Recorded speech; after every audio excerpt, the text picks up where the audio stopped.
Welcome back, everybody, to VHS Tacos with another rousing rendition of This Is Actually Good, I Swear, Please Don't Leave.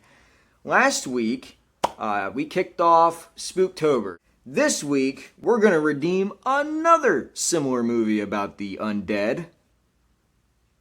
Tom Cruise's version of The Mummy. Cue the eye rolls, cue people bashing their head on the keyboards. This movie really isn't all that bad. It's action-packed. It has its very funny moments. Tom Cruise gives 110% because he wouldn't be Tom Cruise if he didn't. Jake Johnson turns in a hilarious performance. There's some cool visuals in there. Russell Crowe decided that he was going to throw everything and the kitchen sink in and let it ride. It's got a really cool twist at the end too. Very, very, very, very similar to last week. The biggest glaring issue is the way that it handles its female characters. But we're going to get to that in a moment. So, The Mummy, to give you a brief synopsis, you have Tom Cruise and Jake Johnson. They're in the military. They're over in the Middle East under an operation. However, they are there because they're treasure hunters. They end up stumbling upon The Mummy. Most convenience that ever convenient did itself. Yeah, that. They strap it to a cargo plane and they take off. And this is the part that you probably saw in the trailer. Things go crazy. People get shot. People die. But plane goes cuckoo. Tom Cruise screams that high-pitched scream at the top of his lungs, which I did chuckle in the theaters. I'm not going to lie. It was kind of funny. And then plane crashes. Tom Cruise wakes up in the morgue. He's not actually dead. Surprise! The mummy chick didn't let him die. So from there, the movie kind of goes on and yada yada's its way through some ancient organization run by Russell Crowe that's supposed to stop the mummy, and then Tom Cruise is on the quest to stop the mummy, and Jake Johnson's a... There's a lot going on in this movie in such a short runtime. Now, this was supposed to kick off their Monsterverse, Universal's Monsterverse, where they were basically going to try and pull an Avengers by bringing the monsters together like the Mummy, Dracula, Frankenstein. One of those ideas that probably would work really, really well on paper or in a comic. Obviously, not so much because old buddy boy here did not do well in theaters. But that's why you guys are here. So, the good. The action. The action's awesome. It's well shot. It's well lit, even in the darker moments. You're not questioning what in the world is going on here. Not jumping to Wikipedia to read an action synopsis. Tom Cruise, he will always be a highlight in everything that he's in because he always gives 110% because, I mean, he's Tom Cruise. And it wouldn't be him if he didn't. Jake Johnson is hilarious. Russell Crowe gives a bonkers performance. As, spoiler, Dr. Jekyll and Mr. Hyde, throwing everything in the kitchen sink in to see if it works, and it does. And there's some really cool visuals in there, and some nice humorous moments. Now for what doesn't work. What doesn't work? For starters, the way that they handle the Mummy and Annabelle Wallis's character.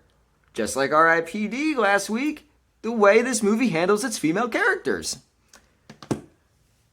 You have two types in this movie. You have the damsel in distress that dies and is then brought back to life just so the hero guy looks good. And then you have the bad chick mummy who is all seductive in her slow, sensual movements, yada, yada, yada, because that's what the mummy does. That's it. That's the only deeper meaning that you have. You know, and it's a shame because Annabelle Wallis is such a good actress. She really deserved to have more to work with.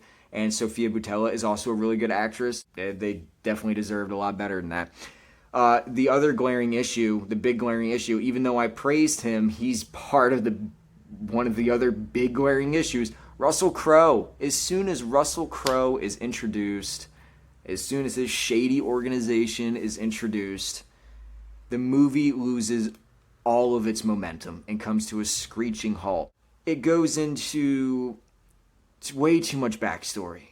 And then Russell Crowe turns into Dr. Jekyll and Mr. Hyde, which would have been cool by itself if he was just like some shady, shadowy figure who was, always present, but not with like a full organization, I think it would have worked a lot better.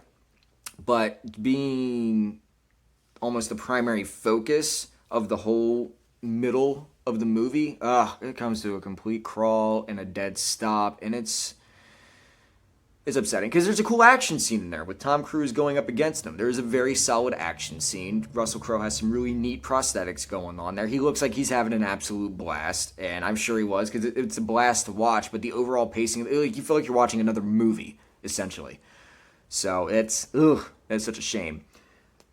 But overall, though, if you guys have a couple spare hours coming up, check out The Mummy with Tom Cruise, Sofia Boutella, Jake Johnson. It's really not that bad.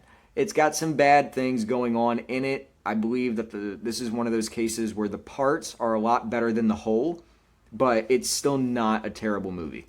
I would have liked to have seen a sequel. The box office for this was not.